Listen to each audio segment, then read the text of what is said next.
Hello, YouTube. We are going to react to Trump basically resigning today. Or if he doesn't, we'll react to what he has to say to the American people and analyze that. And then we'll start a countdown for when Trump does resign. And it will be relatively soon. You can take that to the bank. There's no way he is going to last. Most likely, not in the sense of like the presidency, and I'll explain why. I got to do some back end stuff while I'm live in order for this to be good.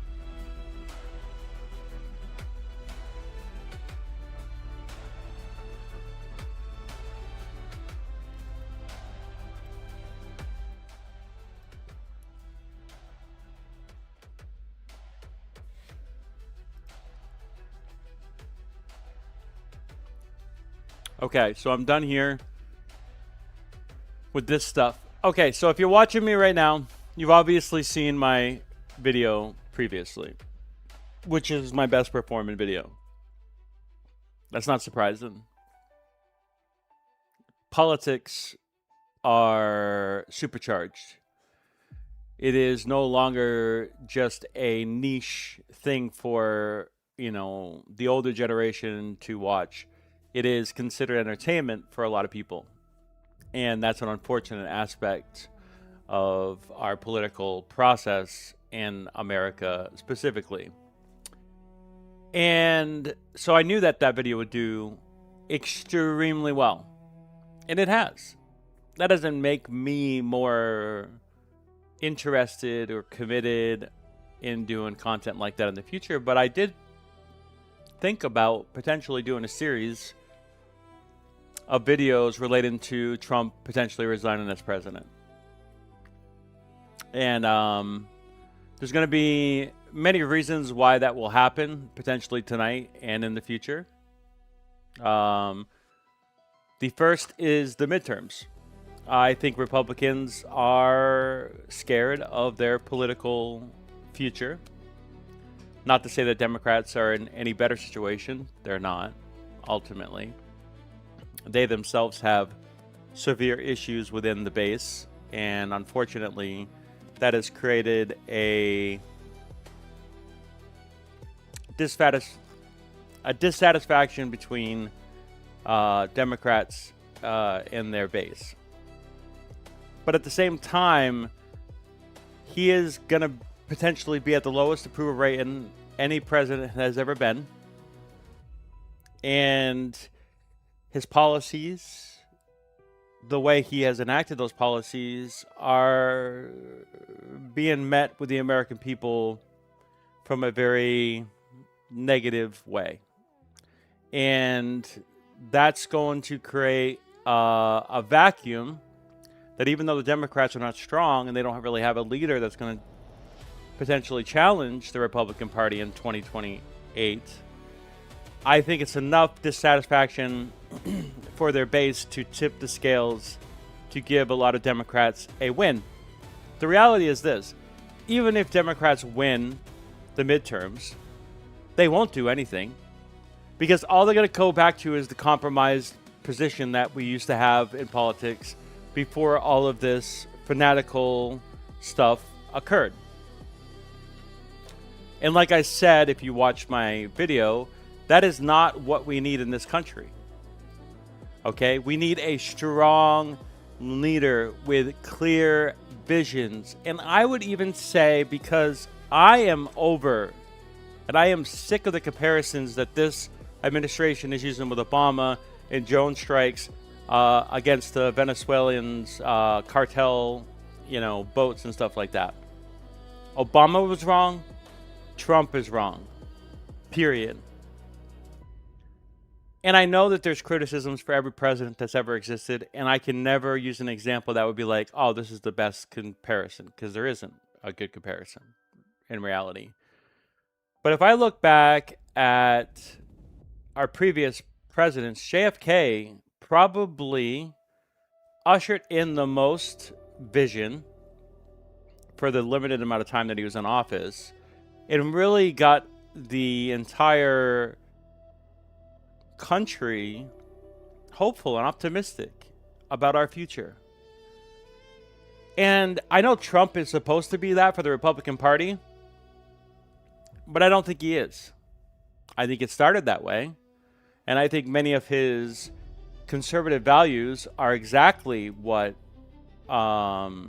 Republicans want, and they have achieved a great success in that department with the overturn of Roe versus Wade, with tax breaks, with potential corporate tax coming down, with immigration crackdowns, potentially smaller government,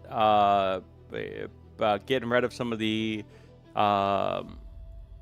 safety nets that have existed in our country with Medicaid and with Social Security, or are doing some revisions of those, which has already happened. Trying to privatize the United States Postal Service by essentially making it not function and slow, and changing the entire mentality of that organization that has been basically, commended by the American people for, I guess, since its inception. So there are many things that the Trump administration has done to embolden and to make Republicans support him. But I don't think that's going to matter in the end, because there's going to be a point where Republicans do what every Republican has ever done, and Trump is the only one that's not a politician. And J.D. Vance is a politician, Rubio's a politician. There are all the other people in the House and the Senate, even though there are some MAGA that have kind of been more fringy, and then there's some, Democrats that are more fringy. A lot of the people that, that consist of the majority are politicians. And when they see an opportunity to throw Trump under the bus, if they can actually maneuver this, which they've not been able to effectively do for about 14 years now, because he basically weathered all criticisms, then they will see an opportunity, and they will throw him under the bus like you've never seen anybody thrown on the bus before. And they will try to revamp their image to get back to their conservative values, which predates Trump. And they have technically won more than they've ever won under Trump. So it'll be a plus for them specifically. And the scapegoat, the person that's going to be the fall guy, is Trump. And I do think that the chief of staff coming out with the Vanity interview is a precursor to that. And this is why I led with my YouTube video about him resigning, because I do think that might have been a decision made by Trump. I think Trump is potentially making himself up to be a scapegoat so he can leave, get pardoned, and then kind of live out the rest of his life as, this persona, which I do think will be favorable for the most part if he's able to get pardoned and there's no legal recourse, which there shouldn't be. I mean, this is a DOJ that's heavily Republican, that has not really, been willing to adhere to established precedents. This is an FBI that has its second in command leaving a post that he had criticized leading up to it, with the Biden administration saying how corrupt it was, and then talking about how it was an inside job by the FBI for January 6th, and how the inside is rot, and he was in it, and that he came out with Patel and talked about the Epstein files, and now we're going to get potentially a release, which may or may not happen. And let's be very clear, I think they'll try to stall that all the way up to or close to Christmas. They might release it on Friday, which is usually when they do release stuff, so that it has the least amount of eyes on it, because people are just preoccupied with their weekend. And going into the Christmas week, it's going to be even more busy for people. So maybe they will release it on Friday. It's not going to come sooner than that. It's going to come at the last possible moment that they possibly can release it, the dead of night, potentially, if that's their deadline. And we'll see how that actually plays out. I'm not like someone who has covered the Epstein files to the extent that I can actually see those and kind of see what the discrepancies is. I've heard about the video of him potentially committing suicide, and there's like this lapse in time, and they try to fix it, and it looked bad for them, and apparently that has to be part of the disclosure in this release.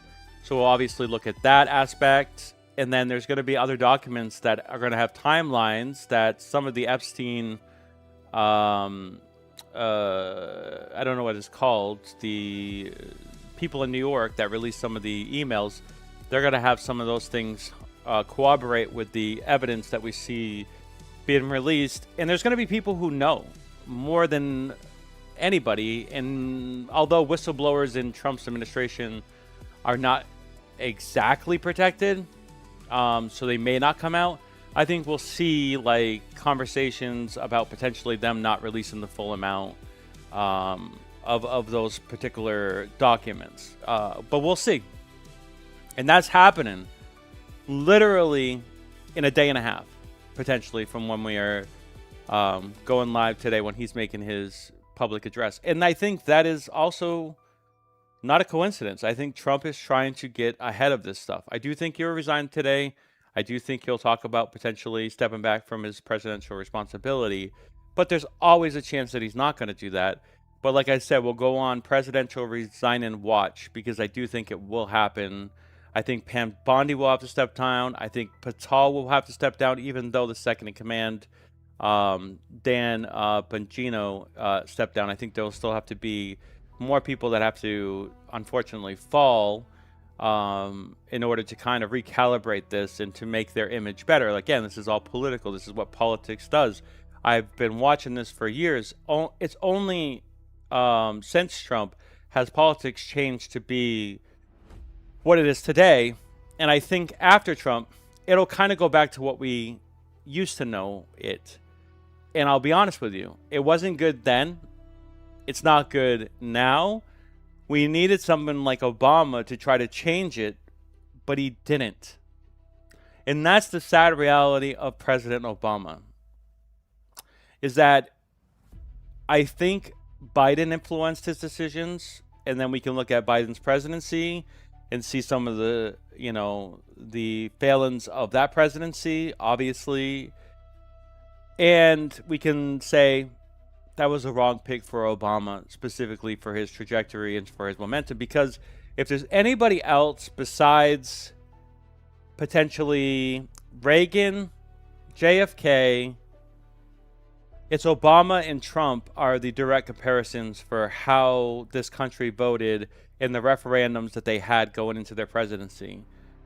And we've had a lot of changes under Trump, and we had the Affordable Care Act under Obama, which was a huge thing, and it's definitely helped with cost, but it's definitely not a perfect, it's not a perfect legislation, and there were a lot of concessions made to get that passed. Obviously, the iconic McCain thumbs down vote in the Senate, trying to kill it, and then all the Republicans who basically went over the other side to vote for it. So we need a change. We need something that's going to be like Trump, be like Obama, but actually sincere, and their intentions are for the good of the American people and not just to pardon people or to save face to a party or compromise to a position that is not going to further not only the American way of life, the culture, the traditions that we have, which we don't have a lot, but we have enough, but humanity. Because we have been, and we may not be in the future, but we have been the beacon of what, a society should look like, as far as having all these other people in this country from different nationalities. Obviously, they're American citizens. Obviously, there's caveats here under Trump as far as whether you are an American citizen or you're not an American citizen. If you were not born in here, and even if you were, there's going to be exceptions from the Supreme Court potentially. So those things are unfortunately not exactly solidified. But the American people, the American institution, the American dream has always been a beacon. And I'm happy that that has been revealed to the rest of the world as being potentially fake and not exactly what the overall image of that was, like, because it's never been as perfect as the perception of American people has been. But I do think it's important to have hopes and dreams, and for people who are in third world countries or trying to get out of poverty, or starvation, or their particular issues, it's important to have that hope as humanity. That's why I referenced JFK earlier, because JFK gave us the promise of going to space and beyond. And we did that under his presidency. And looking back, what kind of milestone have we had since then that is that prolific to the furthering of the human race? Currently, we are infighting. Currently, there's talk about a revolution and the end of the world and conflict and all this other stuff. And that is inevitable if the people that live in this world don't have the promise and hope of something like America, even though America is not the greatest country in the world, and it's fine to have its idealistic point of view shattered a little bit, but we can rebuild it and make it a much more accurate, a much more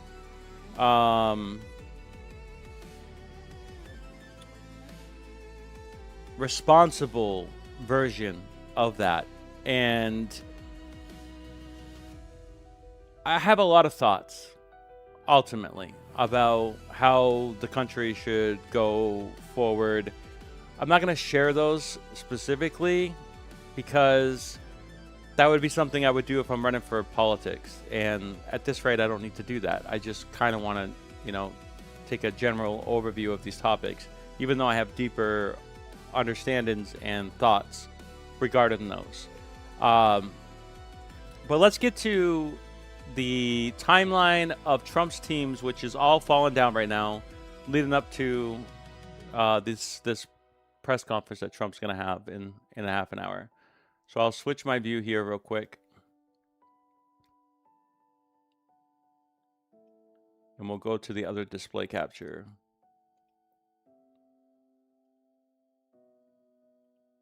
All right, so that should be good. I'll full screen it.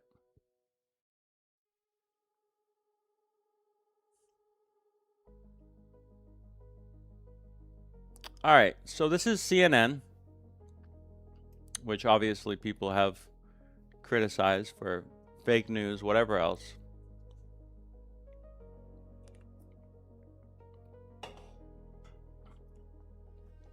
But if you don't think the Epstein files are weighing heavily on Trump's mind, on his team, then you're obviously not covering politics. You're not understanding the ramifications of what this document is in a post-Trump world. And it's less than it's ever been, but it will still be impactful. February 21st, Attorney General Pam Bondi is asked by Fox News about an Epstein client list, and she responds by saying that it's sitting on my desk right now to review. Quote unquote, that happened. That wasn't AI. That's not a fabrication. It happened on Fox News, which has been favorable to Trump, although obviously he's criticized that organization also. February 26th, Bondi on Fox News hypes a release of documents set for the following day, calling it breaking news and saying it will include a lot of information. Leading up to his presidential win, Trump talked about the Epstein files. It was part of his milestone campaign promises to the American people that he would release the Epstein files. And again, we can go back to this Obama comparisons with drone strikes and then Biden's comparisons with him not releasing the Epstein files. Both are criticizable. And I'll be honest with you, they're failures of that presidency, of both their presidency. But let's be very clear. Trump did not release them either. And I know you probably watched all these other pundits that have talked about his authority and him being able to release it even before this deadline. And he still didn't. He waited until the last moment. Or they're going to wait until the last moment if they even do it. Which apparently, is going to be the 19th and they may get some delays. And they're going to try to get it within that window for Christmas, because they just don't want people to have the attention span, and they won't, most likely. The White House invites right-wing social media influencers to the White House and gives them binders of Epstein-related documents, but the documents are mostly old news, and some influencers cry foul. Again, if you've watched my channel, you know how much influencers, social media has essentially co-opted the American, the world experience, the human experience. The administration knows how powerful these people have been. Twitter alone contributed to probably a 5 to 10% swing for his electorate. Why he won the presidency, ultimately, in my opinion. Which was a genius move. But at the same time, these people can hurt you and they can also help you. Because they are not mainstream, because they do not adhere to certain things. They are just there to kind of go willy-nilly. Some of them have more like, guidelines and procedures, but a lot of them are just, literally going live and just kind of saying whatever they want, and their audience will eat it, whatever the information is. And that is the benefit and the also disadvantage of something like that kind of media. But they try to use this to their advantage. Bondi tells Fox that Americans will get the full Epstein files subject to redactions to protect grand jury information and confidential witnesses.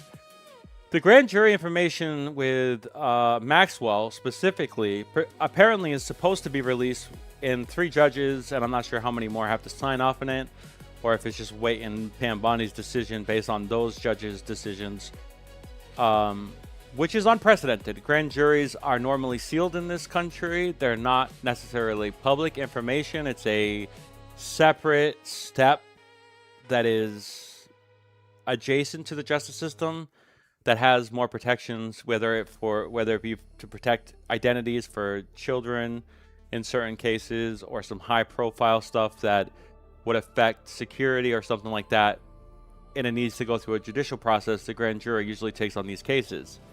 But apparently, that's going to be part of this. And obviously, if we want to talk about the Maxwell thing, her being transferred to another prison, after the interviews with Trump, like, the timeline, the cooperations, the coincidences, I don't need to spell out.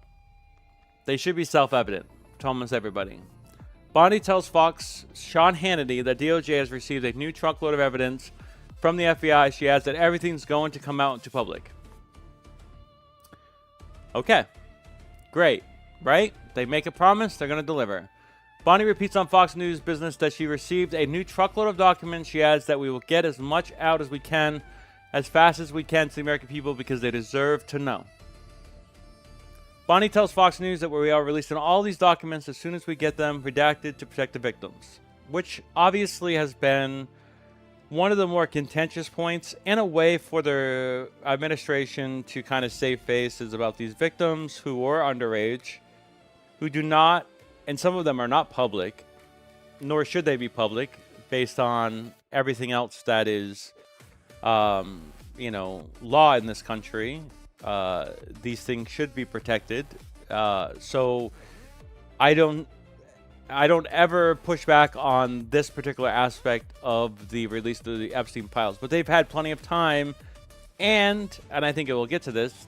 They've basically put a lot of people on that effort to try to redact a lot of these victims, which then the conversations was that Trump was also being redacted as well, even though he's not protected under these particular legal disclosures like underage kids would be in this particular case. Please put trashy Trump in the toilet. Okay, Sharon, I'll try my hardest. But this is not coming from a political vindictive point of view. I am literally just trying to be as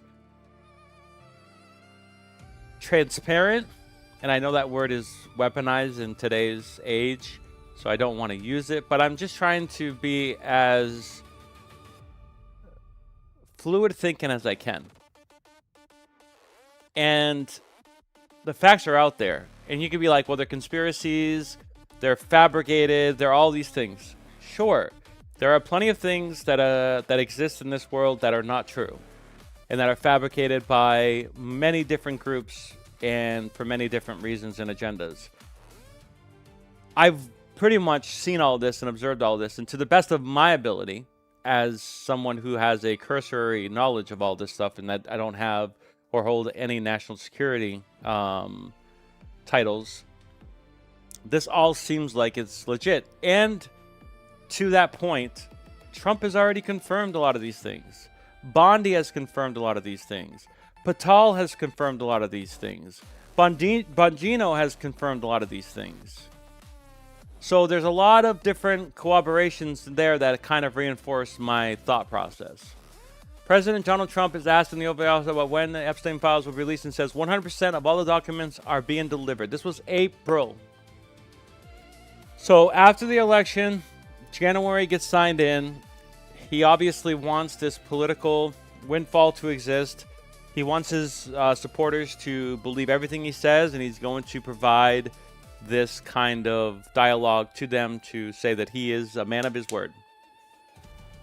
Bonnie claims there are tens of thousands of videos of Epstein with children or child porn. All right, this is horrible, right? This is absolutely the worst kind of thing that you could possibly imagine, and they're going to have to review this, and it's going to be traumatic for the officials that have to do this, and police officers in different fields of study in every state in the world have to do this as well. And that is the part of the issue in this country. It's why we should never encourage or give deals to someone like Epstein or elect someone like Trump potentially, because they have loose ties to these things. And if you have loose ties to these things, that's enough, because that's how these things are found out. They're not usually in the open. They're done under under secrecy, and a lot of the victims don't come out. Her public claims come shortly before the release of a secretly recorded video in which she made a similar claim. So she had to come and get ahead of it. And I'm sure there's a lot of that stuff. And we don't need the videos. We don't need any videos. We don't even really need any pictures specifically. We need documents. We need timelines and stuff like that. Obviously with victims being redacted. But if you see Trump on those documents, you don't redact those. You keep those public. If you see other political figures, you keep those public. Those people are not protected. It's a very simple process. And you can pretty much redact everything else or every other name, because most likely they need to be redacted because they are children. It's not that difficult of a process is what I'm trying to say. Sometime in May, Bonnie briefs Trump about the Epstein files and tells him his name appears in them. Obviously, coming to no surprise to anybody, I don't think this is Not a surprise to me. Among several other high-profile figures, CNN has confirmed.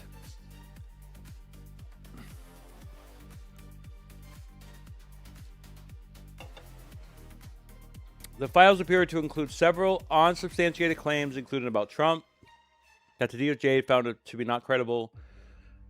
Sources said the precise date of this briefing isn't clear, but White House officials noted that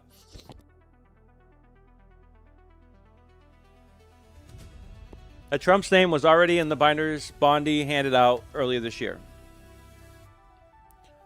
May 18th, for the first time, the administration begins downplaying the Epstein conspiracy theories. FBI Director Kash Patel and Deputy Director Dan Bongino appeared together on Fox News, which was one of the most deer-in-the-headlights administration faults. I mean, listen, I can't speak to either Dan Patel or Bongino's, career or their morals or ethics or whatever else, right?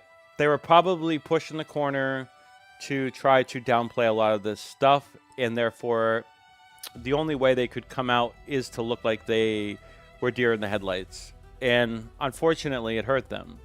And it has basically the conspiracy theories before Trump became president and said he was going to release them were bad, and now the conspiracies after are worse. And the cover-up seems to be potentially real. And obviously, we know that the deputy director, Dan Bongino, is stepping down. And listen, that's not coincidence. That does correlate with the release of these Epstein files. Patel probably is next. He's in a different position because he's in a Senate confirmed position. Pam Bondi is probably going to come after that. She's in a Senate confirmed position as well. But we'll see. They say that Epstein died of suicide. Now, obviously, we see the video. Hold on.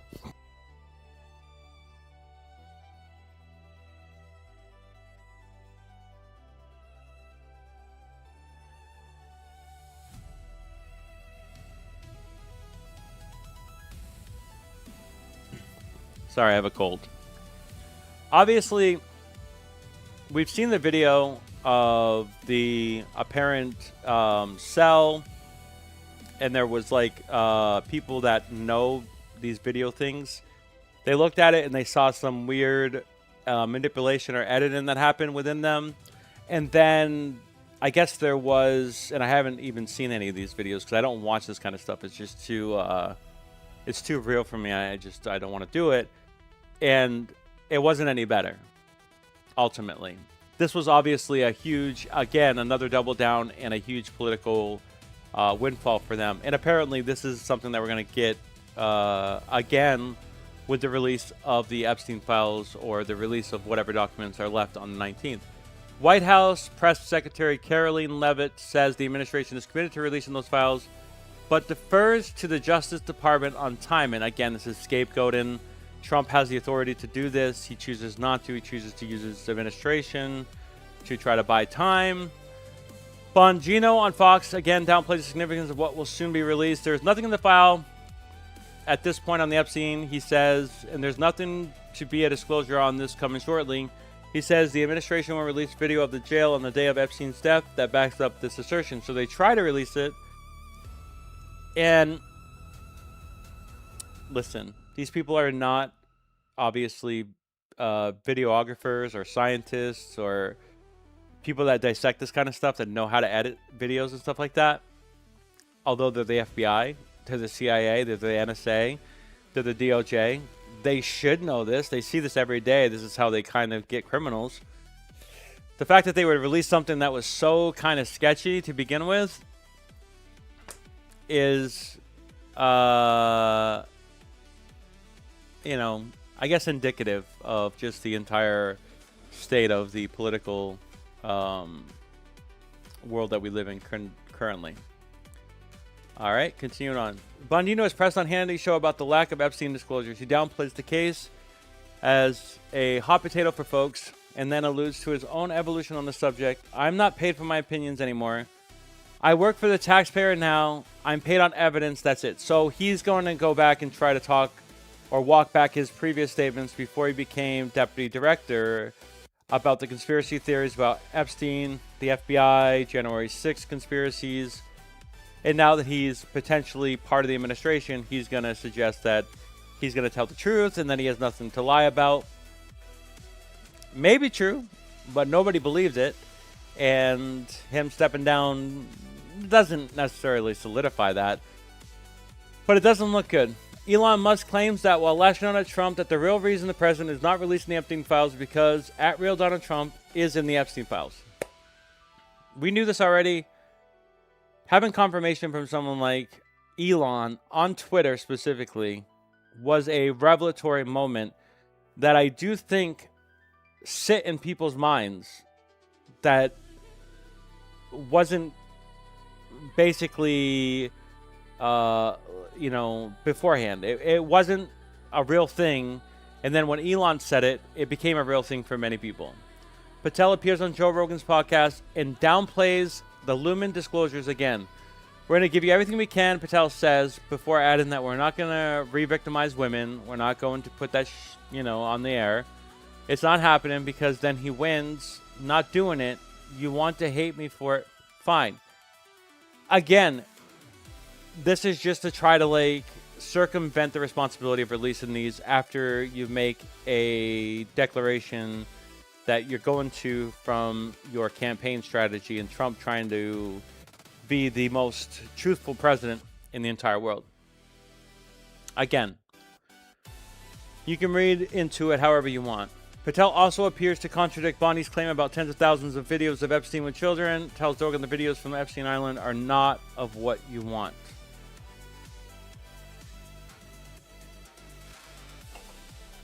July. The big memo and the tortured explanations. Oh boy.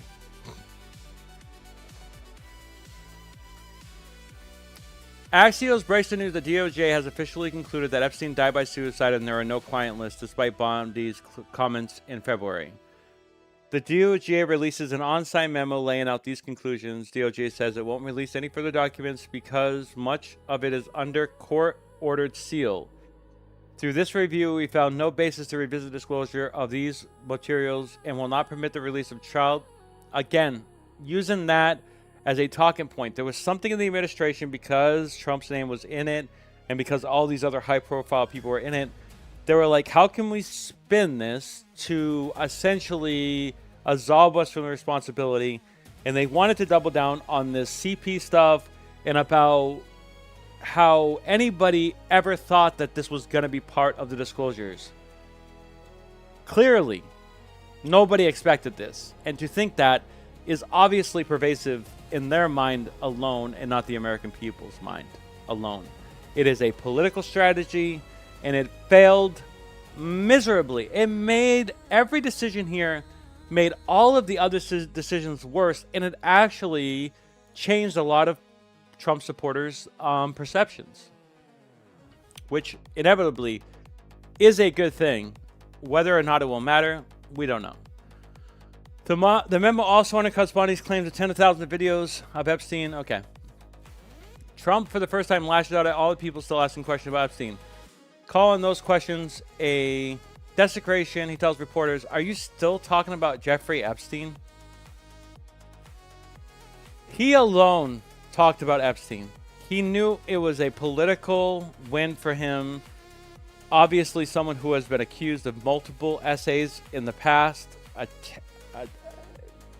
Actually, I don't know if I think he did pardon himself for the civil case that he was actually found guilty of. The irony here, the hypocrisy here is crazy, but you know what? That's the expectation from someone like Trump. This guy has been talked about for years. He cites recent deadly floods in Texas and adds, I mean, I can't believe you're asking a question on Epstein at a time like this. The president will go on to make similar comments over the next 2 weeks, including baselessly suggesting various powerful Democrats are behind the Epstein files. Again, This talking point has been favorable in his base from the previous election and the previous election towards that, his campaign, about conspiracy theories, about how Democrats have pizza shops and stuff like that, and maybe they do. I'm sure Republicans have the same amount of pizza shops that Democrats do. I think it's probably an equal offender in that case. But at the same time, these are all just political talking points to try to distract, to skirt responsibility, and to save face. And all of these strategies were extremely in bad taste and were not effective at all. Trump is asked about whether Bonnie told him his name was in the files and denies it. No, she's given us just a very quick briefing, and in terms of credibility of the different things they've seen, so nothing actual factual. We learned Trump is indeed in the files, and then we obviously seen the letter that was released by the Epstein, whatever it's called, in New York, and then recently we got the emails that came out and corroborated a lot of this stuff and made it even look worse than what it is. And then we had the House, the Senate, and Trump finally decided, even though he could have done it before he signed it, he could have done it before the House and the Senate approved it, he could have done it even before all this, he could have done it the day after he got elected. And obviously they needed to do redactions and stuff like that. I'm not here suggesting any of those processes didn't need to happen, because they did. So there would have been some lead-in time after he got elected for them to potentially, even though under Biden that should have been done as well. Again, bad decisions on both cases doesn't make it right. Both people were wrong. And now we're going to see in 2 days if they're going to release the Epstein files. But before that happens, in 9 minutes, I don't know if this is pre-recorded, I don't know if this is actually live, we're going to see the potential resigning of a president, which has only happened one other time in this country, outside of like other incidences or other reasons, of someone resigning while in office and not for any other reason besides them doing that, which was Nixon. And Nixon obviously resigned, and then the second in command took office as president. I'm not sure how the vice president works. I think the president gets to pick his vice president. I'm pretty sure it will be Rubio if this happens, because he, unlike Mike Johnson, is the more seasoned politician, and his aspirations for vice president and for president has been very clear. Mike Johnson's has not, and I don't want to see a Mike Johnson vice president. It's even worse than a Mark Rubio, in my opinion, but that's just my opinion. So let's go over to, and obviously we talked about this, the FBI director stepping down, okay? All right, let me set this up real quick on my end just to kind of get the right coverage. I think it'll be, they said it was out of the White House, so I'm assuming it's going to be on the whitehouse.gov site for YouTube. Yeah, here we go. So this is already up. Only 3 people are watching this feed, by the way. All right, I will turn off the music in the background as well for now. And I will commentate over this, but I will try to be respectful. But if there's any inflammatory things that are being said, I will interject.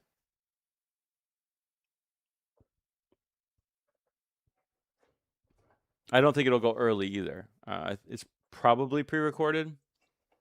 There was things that leaked saying that he's going to talk about 2026. He's going to try to talk about the economic realizations that people are complaining about it being extremely costly, even though he criticized Biden's administration for that very same thing. And then when pushed back on it, he's like, how is your egg prices? And eggs have come down since Biden But there's a lot of other things that gone up, and they're not exactly at a price that people want based on how the minimum wage and the cost of living in this country has stagnated forever. It's only recently got improved, but once it was improved, increases in inflation happened. So there's a counterbalance that happened, and it seems like that's oddly convenient. Oddly convenient. All I'm just saying, I don't know. Maybe it was scripted. Maybe it was all by design. Regardless, more people are making $15 an hour, but $15 an hour, as most people know, is not a lot, especially in a country that encourages you to save money on your own, to invest money on your own, and to secure your own future.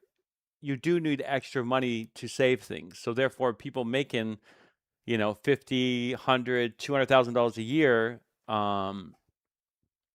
is important with the principled position of a capitalist country. If you're living in a socialist country, it's not as important because a lot of those extra things that you would need to save for are already provided to you.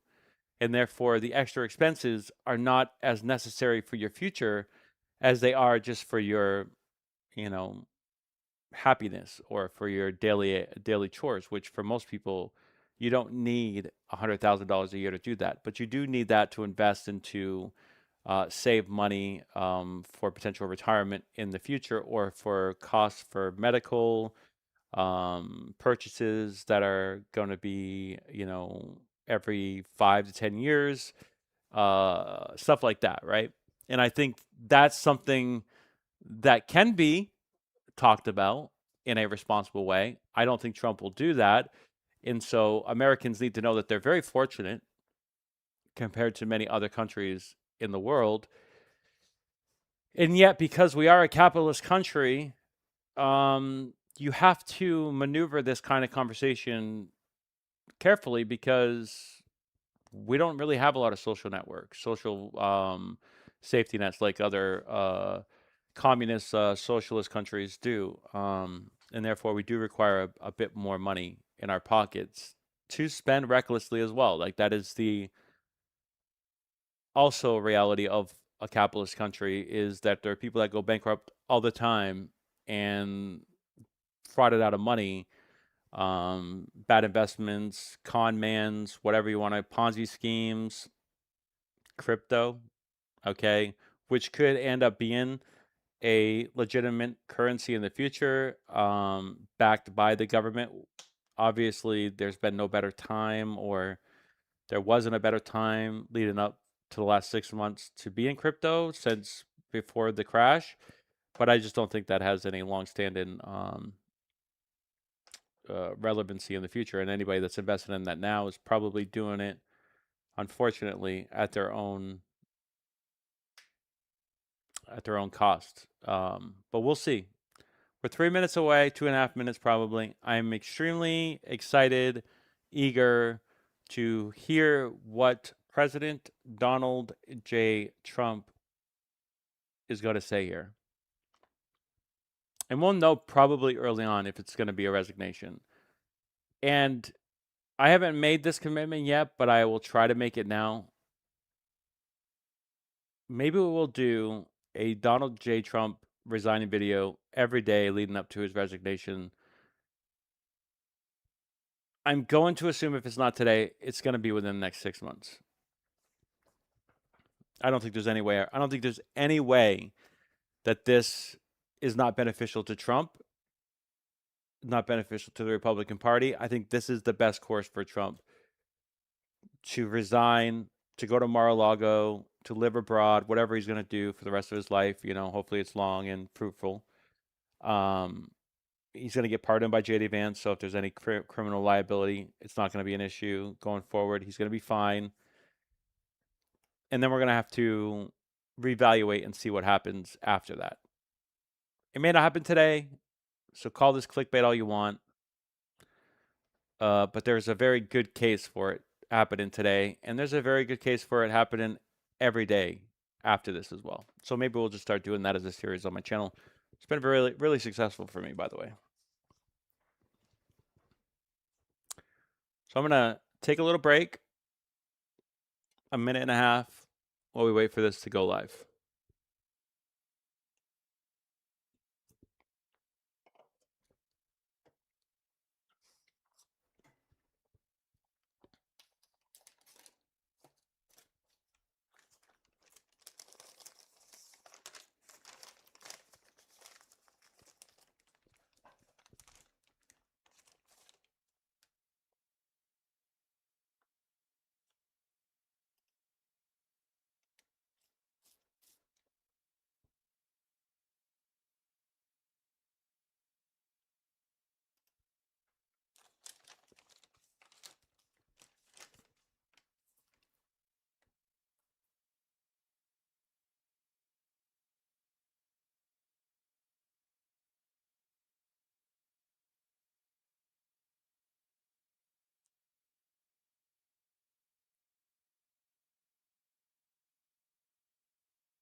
Maybe not re-recorded. If it was, it would most likely go live.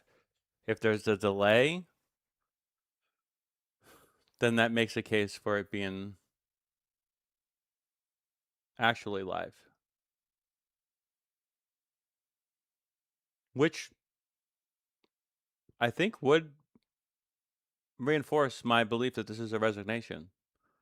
That would happen live, by the way. They wouldn't want that to leak. They want this to be impactful if it's going to happen. And they haven't really leaked. There's been things that have come out of the administration, but they have a very loyal core there. And if they know he's going to leave and that's going to potentially benefit their political future, then they'll stay quiet and wait for this to happen. I'm assuming this is the live coverage. I don't think there's really anywhere else this would be. Let me just look and see if I can find if anybody else is picking up the feed. Usually Fox has a I'll check to see if Fox has a live coverage of this somewhere that we don't. Nope.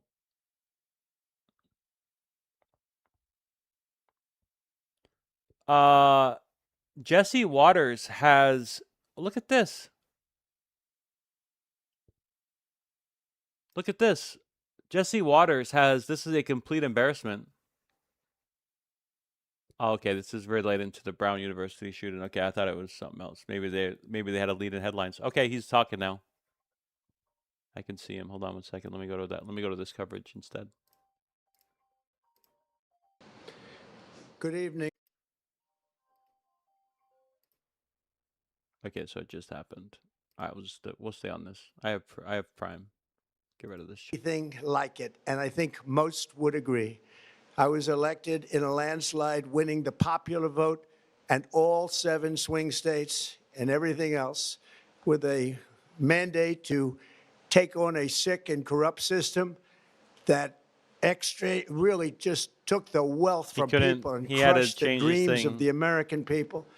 For the last 4 years, the United States was ruled by politicians who fought only for insiders, illegal aliens, career criminals, corporate lobbyists, prisoners, terrorists, and above all, foreign nations, which took advantage of us at levels never seen before. They flooded your cities and towns with illegal aliens. They decimated your hard-earned savings. They indoctrinated your children with hate for America. They just released a level of violent felons that we had never seen to prey on innocent. They caused war. They caused mayhem. They caused a horrible situation all over the globe. But now you have a president who fights for the law-abiding, hardworking people of our country, the ones who make this nation run, who make this nation work. Deporting criminals, restoring safety to our most dangerous cities. Just take a look at Washington, D.C. It's at levels of safety that we've never seen before. And they decimated the bloodthirsty foreign drug cartels. We did that all by ourselves with our people, and we're so proud of it because they were poisoning and destroying our population. Drugs brought in by ocean and by sea are now down 94%. We have broken the grip of sinister woke radicals in our schools, and control over those schools is back now in the hands of our great and loving states where education belongs. After rebuilding the United States military in my first term, and with the addition we are adding right now, we have the most powerful military anywhere in the world, and it's not even close. Look at the facts. Under the Biden administration, car prices rose 22%, and in many states, 30% or more. Gasoline rose 30 to 50%. Hotel rates rose 37%. Airfares rose 31%. Now, under our leadership, they are all coming down and coming down fast. The efforts that we have underway, you will see in your wallets and bank accounts in the new year. After years of record-setting falling incomes, our policies are boosting take-home pay at a historic pace. Under Biden, real wages plummeted by $3,000. Under Trump, the typical factory worker has seen a wage increase of $1,300. For construction workers, it's $1,800. For miners, we're bringing back clean, beautiful coal. It's $3,300. And for the first time in years, wages are rising much faster than inflation. Remember that. The wages, just look at it. Wages are going up much faster than inflation. How big is that? Very importantly, there are more people working today than at any time in American history, and 100% of all jobs created since I took office have been in the private sector. Think of that. 100% of all jobs have been in the private sector rather than government, which is the only way to make a country powerful and great. Next year, you will also see the results of the largest tax cuts in American history that were really accomplished through our great, big, beautiful bill, perhaps the most sweeping legislation ever passed in Congress. We wrapped 12 different bills up into one beautiful bill. That includes no tax on tips, no tax on overtime, and no tax on Social Security for our great seniors. Under these cuts, many families will be saving between $11,000 and $20,000 a year, and next spring is projected to be the largest tax refund season of all time. Because of tariffs, along with the just passed One Big Beautiful Bill, tonight I am also proud to announce that more than 1,450,000, think of this, 1,450,000 military service members will receive a special, we call Warrior Dividend before Christmas, a Warrior Dividend. In honor of our nation's founding in 1776, we are sending every soldier $1,776. Think of that. And the checks are already on the way. Nobody understood that one until about 30 minutes ago. We made a lot more money than anybody thought because of tariffs, and the bill helped us along. Nobody deserves it more than our military, and I say congratulations to everybody. And by the way, we now have record enlistment in our military, and last year we had among the worst recruitment numbers in our military's history. What a difference a year makes. In addition, I'm doing what no politician of either party has ever done, standing up to the special interests to dramatically reduce the price of prescription drugs. I negotiated directly with the drug companies and foreign nations, which were taking advantage of our country for many decades, to slash prices on drugs and pharmaceuticals by as much as 400, 500, and even 600%. In other words, your drug costs will be plummeting downward. And I used the threat of tariffs to get foreign countries who would never have done it to pay the cost of this giant dollar reduction. They stopped. The mic is on his ripping end, not us mine, off, and it by the way. began as of 4 days ago. There has never been anything like this in the history of our country. I want the money to go directly to the people so you can buy your own health care. You'll get much better health care at a much lower price. The only losers will be insurance companies that have gotten rich, and the Democrat Party, which is totally controlled by those same insurance companies. They will not be happy, but that's okay with me, because you, the people, are finally going to be getting great health care at a lower cost. Another major focus is the cost of energy. For years, the radical left Democrats exploited the green energy scam as an excuse to funnel many billions of dollars into their own massive slush funds, as their energy restrictions drastically drove up prices, and they drove them up at record levels. Electricity costs surged 30 to 100% under Biden, and the typical family lost $5,000 to $10,000 in higher energy costs. Think of that, $5,000 to $10,000 you lost. On day one, I declared a national energy emergency. Border invasion. We have never been invaded. This is the worst thing that, frankly, in my opinion, the worst thing that the Biden administration did to our country is the invasion at the border. The last administration and their allies in Congress brought in millions and millions of migrants and gave them taxpayer-funded housing, while your rent and housing costs skyrocketed. Over 60% of growth in the rental market came from foreign migrants. At the same time, illegal aliens stole American jobs and flooded emergency rooms, getting free health care and education paid for by you, the American taxpayer. They also increased the cost of law enforcement by numbers so high that they are not even to be mentioned. For the first time in 50 years, we are now seeing reverse migration as migrants go back home, leaving more housing and more jobs for Americans. In the year before my election, all net creation of jobs was going to foreign migrants. Since I took office, 100% of all net job creation has gone to American-born citizens, 100%.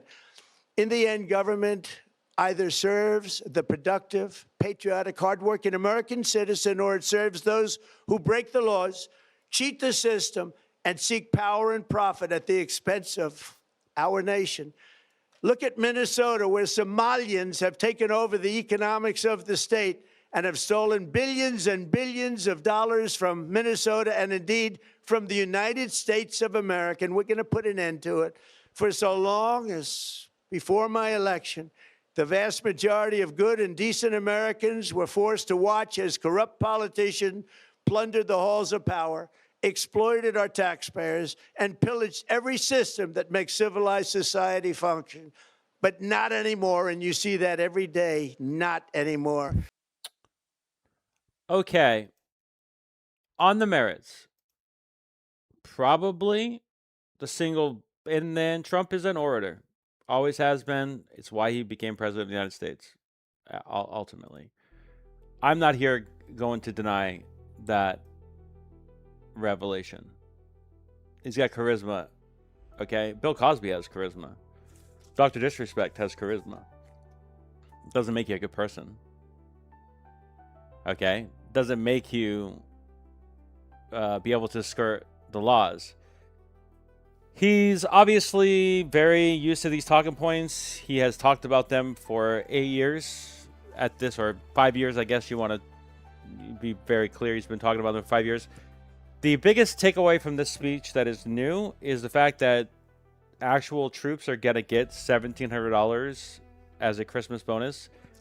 And for the higher ranks, E4 and above, in most of the military careers, you know, like, or E5 and above, the lower end echelon of the military, that's going to be a lot of money for them. $1,700 is nothing to sniff at. It's going to potentially provide every one of them being able to have a good Christmas for their family. I think that's a great way to support our troops.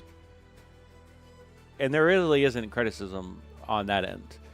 So I have to give him a lot of props for that specific thing. All right, let's talk about the 11,000 immigrants that came into this country. This is a talking point that Trump has had previous to him taking office, and it was obviously criticism of Biden.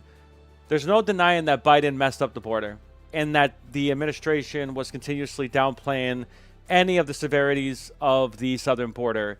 There needed to be a change. Trump effectively has done that, but he's also done it at the cost of our Constitution, at the cost of what makes us principally an immigrant country. And I understand there's a fine line there because Europe is currently dealing with an immigration crisis that is extremely unfavorable to them, and they are dealing with it. And we don't want to have that revelation in our country, even though we kind of did.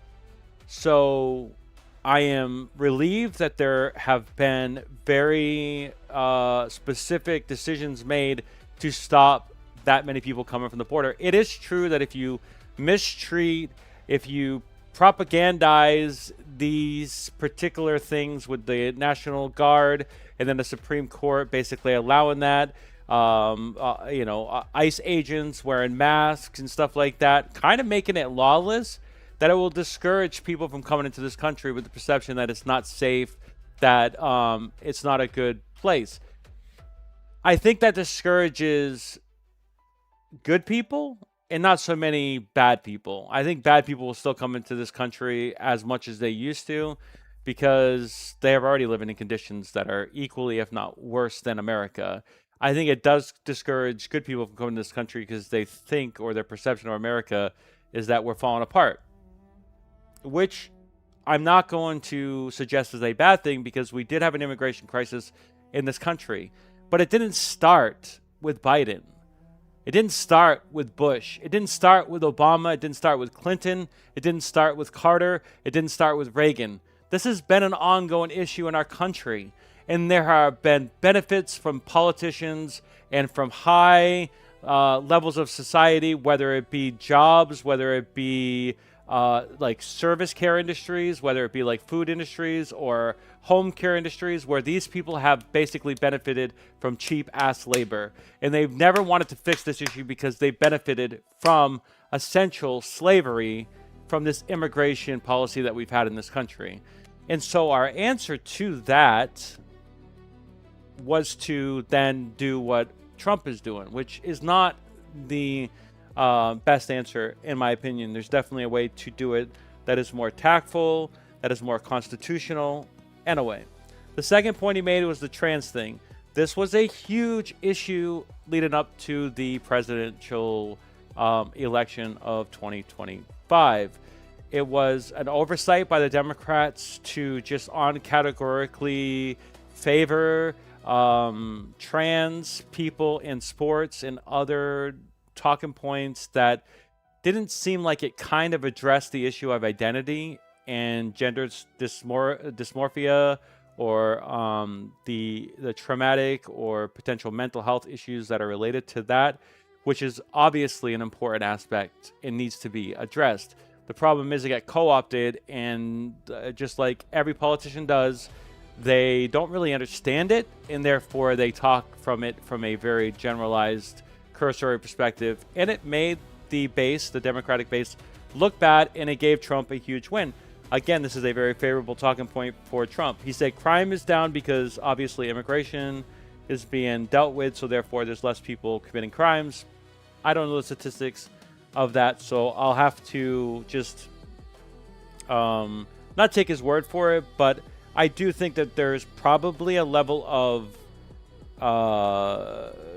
not like fascist, but communist crackdown right now that people are kind of scared and trepidatious to cause anything or do anything because they're going to die, essentially going to get shot in the streets.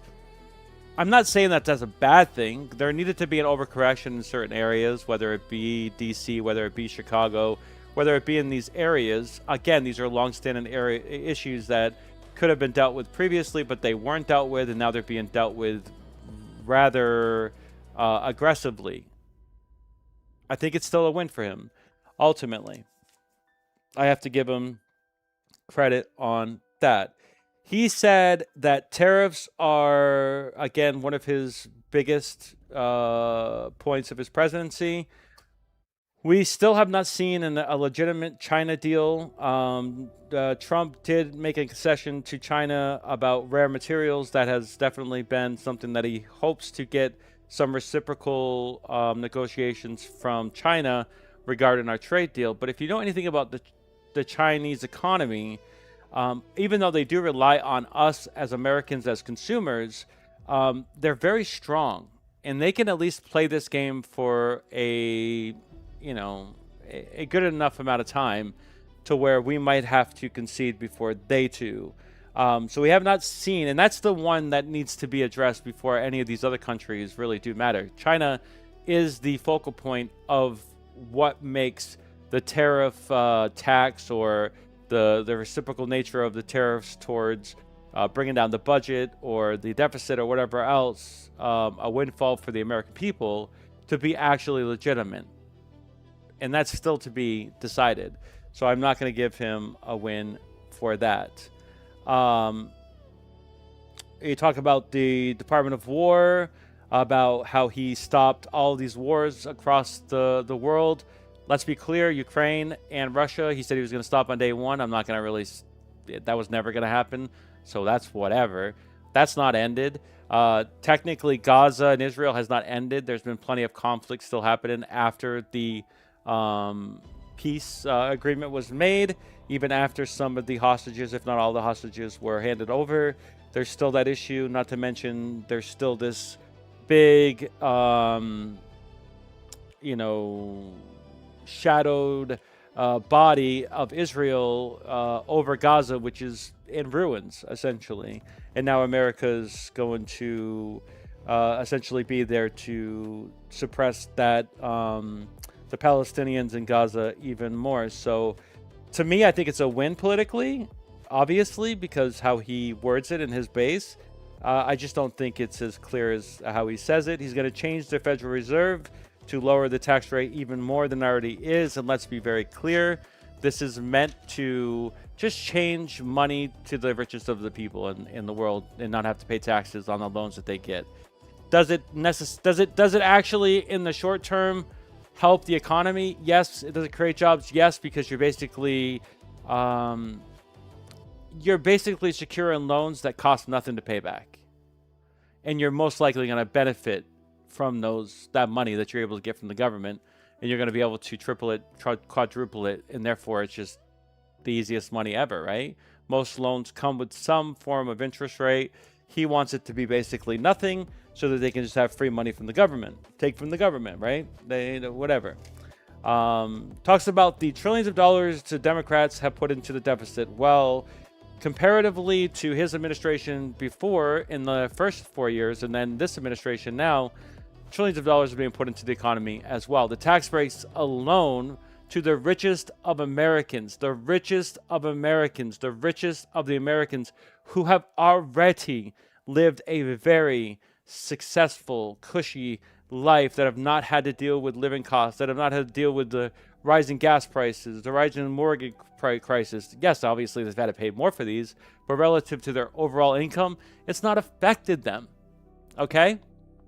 And we're adding trillions of dollars to the budget to give them tax breaks, even though they say it's going to be for everybody. Okay? The amount of money that other people get from these breaks is minimal compared to what someone like a millionaire or a billionaire would get. And not to mention, we're bringing down corporate tax rates. We want the Federal Reserve to bring down interest rates. Again, less into the government, more into states. Talks about the Department of Education and how now he has stripped that government agency and put it back to the states. We know that the education system is screwed. Jeffrey Epstein was a teacher at a private high school. Most likely that's where he started his ring, his whole entire persona, all of the crimes and all of that started from that perspective. That's happening throughout the entire country right now on a state-by-state basis. There's an Epstein in every school that you can possibly imagine. Believe it, understand it. It's an institution. It's corrupt, just like the military has issues, just like education has issues, just like the government has issues. Any big corporation that has thousands of employees have an institutional problem, whether it be SA or something worse. It's just a byproduct of that kind of business. It's unfortunate. That doesn't mean it can't happen in small businesses, because it can. But there's an oversight. There was an oversight from the government, or there used to be an oversight, even though the Department of Education still exists. With that not being the case, a lot of these crimes and stuff may not go reported, which then could essentially reinforce his ability to come out and say that crimes are lowered. Are crimes lowered because no one's reporting crimes? No one's reporting these more, what's the word? More secret crimes, right? Because Trump is known to be a Jeffrey Epstein adjacent person, that has affected the persona of the American people. People that are potentially essayed or victims of past trauma are not going to come out and talk about this because they don't believe they're going to be. They don't think they're going to be believed. They think that nobody really actually cares about them, and that whole public perception is kind of being reinforced by the politics and the issues with the disclosure of something so positive, not positive, but positive from a supported perspective of releasing those Epstein files, which almost everybody agrees that they should. That's the general overview of gasoline. Talk about food prices, talk about all the cost of living, stuff like that. Obviously, he talked about hotels specifically. He has hotel chains. So I think a lot of his people in that industry are lowering prices to favor him. He obviously had the Saudi prince recently. I'm sure that's helped with the gas prices being lowered. So there's a lot of tit for tat deals going on there. He's talked about eggs coming down 82%, and that turkey was 13 cents lower than it was previously to the Biden administration. All those things may be true, but the cost of inflation is going up. He talked about more people are able to have are able to get more money than ever before. Yes, that is true, okay? But that specifically outfavors, or it outweighs how much money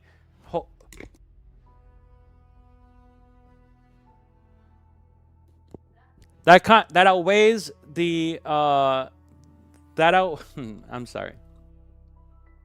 That outweighs, I have to get off here pretty soon. That outweighs, I lost my train of thought. I got distracted. We're going to move on from that. Okay, let me say this because I do have to go. I have another thing I have to take care of.